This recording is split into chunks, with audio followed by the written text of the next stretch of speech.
কখনো কি ভেবেছেন একই কোরআন, একই রাসূলের শিক্ষা, অথচ মুসলমানদের মাঝে কেন মতভেদ সৃষ্টি হয়? সত্যের পথ কি কেবল একটি, নাকি অনেকগুলো হতে পারে?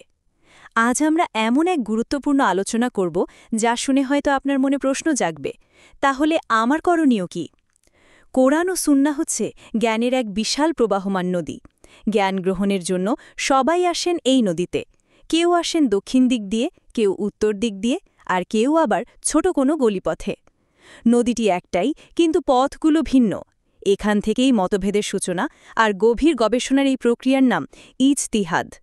যেমন ধরুন, নামাজের সময় নিয়ে আলেমদের মধ্যে ভিন্নমত দেখা যায়।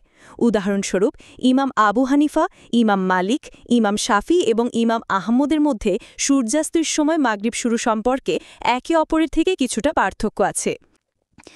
এদের প্রত্যেকেরই যুক্তি এবং ব্যাখ্যা রয়েছে, যা তারা কোরআনের আয়াত ও হাদিসের আলোকে প্রতিষ্ঠিত করেছেন। এই ভিন্নতা সৌন্দর্যেরই অংশ, কারণ তারা গভীর চিন্তা ও বিশ্লেষণ করেই মত দিয়েছেন। জাকাতের পরিমাণ নির্ধারণেও আলেমদের মধ্যে পার্থক্য রয়েছে। যেমন, ইমাম আবু হানিফার মাযহাব অনুযায়ী কিছু নির্দিষ্ট পরিমাণের শস্য জমা হলে জাকাত দিতে হবে, অন্যদিকে ইমাম মালিক বা ইমাম শাফিরা ভিন্ন মত পোষণ করেছেন। এই পার্থক্যের কারণ হল তারা প্রাচীন পরিমাপকে আধুনিক পরিমাপে রূপান্তর করার সময় ভিন্ন দৃষ্টিভঙ্গি নিয়েছেন। আজকের দিনে যখন মোবাইল অ্যাপ্লিকেশনের মাধ্যমে নামাজের সময় নির্ধারণ করা হয়, তখনও কখনও স্থানভিত্তিতে গণনার পার্থক্যের কারণে ছায়ার সময় ও সূর্যাস্তের সময় একটু ভিন্ন হয়। ইতিহাসের মতো আজকের আলেমরাও নতুন গবেষণায় ভিন্ন মত পোষণ করেন। এটি ইসলামের নমনীয়তার পরিচয়। তাহলে প্রশ্ন, এই ভিন্ন মতগুলো বিভ্রান্তিকর না আল্লাহর রহমত?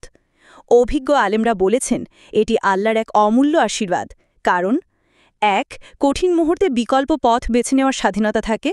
২. ইসলামের জ্ঞানের গভীরতাকে বোঝানোর সুযোগ সৃষ্টি হয়। ৩. ভিন্ন মতের প্রতি সহনশীলতা শেখানো হয়।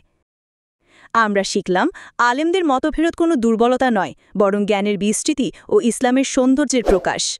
তারা একই কোরআন ও সুন্নাহ থেকে আলোর বিভিন্ন দিক প্রদর্শন করেছেন। আমাদের করণীয় হল মূলনীতিতে দৃঢ় থাকা এবং ছোটখাটো ভিন্নতাকে সম্মান করা। আল্লাহ হাফেজ।